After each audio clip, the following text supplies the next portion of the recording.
So in today's experiment number 8, you have to design a common collector BJT amplifier in which the collector is common with respect to base and emitter, and this is a voltage divider by circuit for this amplifier.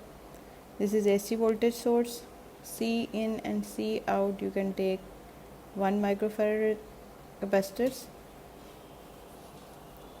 and in this circuit the value of RS is normally taken as 50 ohms, or in case of a simulator you can check out its internal resistance, the one you are putting in this circuit, the AC source.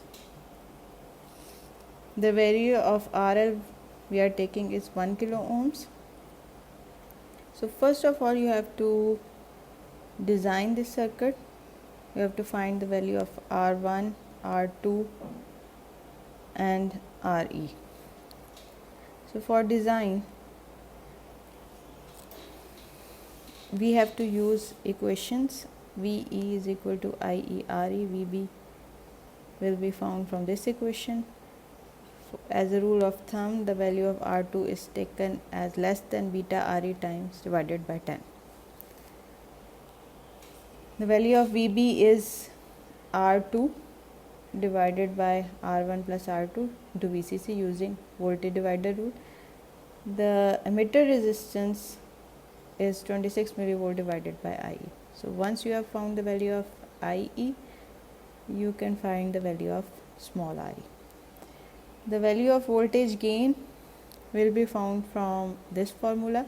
The voltage gain for common collector amplifier is normally 1 unity or less than 1. That is why it is called a buffer or voltage follower, because its output voltage is almost same as input voltage.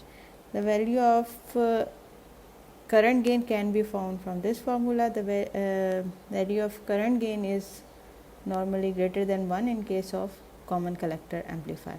So you will use common collector amplifier, BJT amplifier, for amplification of current, but its output voltage is same as input voltage.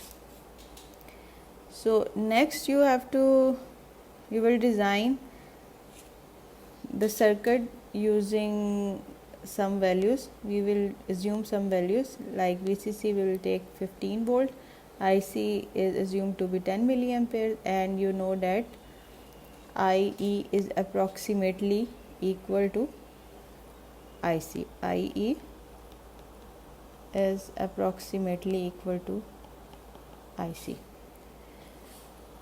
Beta is 100 in this case. VE is 0.1 times VCC. This is another rule of thumb we are using. RS we are taking is 50 ohms, but if you are simulating it on multisim, you will check the value of internal resistance of AC voltage source. The value of RL we are taking is 1 kilo ohms. So here is the table which you will use for measurements and calculations.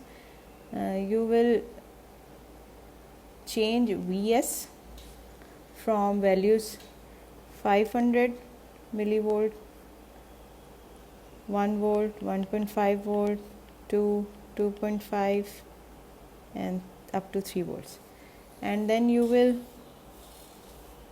find the value of VL using the simulator.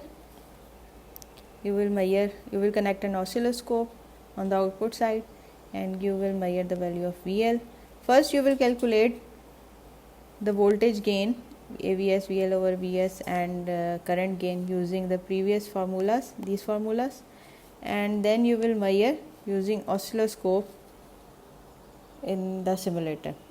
You will measure the value of VL, and by dividing VL with VS you will find the measured voltage gain, and the current gain will be found from the values of IL and IS. So you will calculate the percentage gain, both cases. The value of IL can be measured using ammeter in simulator, and IS will also be found using ammeter. So you can find the peak values or RMS values in this case, but mainly you have to find the voltage gain and current gain, and you have to compare the calculated and measured values. So you will simulate the circuit on Multisim software, where we'll find gain and compare calculated and measured values. So this is all for experiment number 8.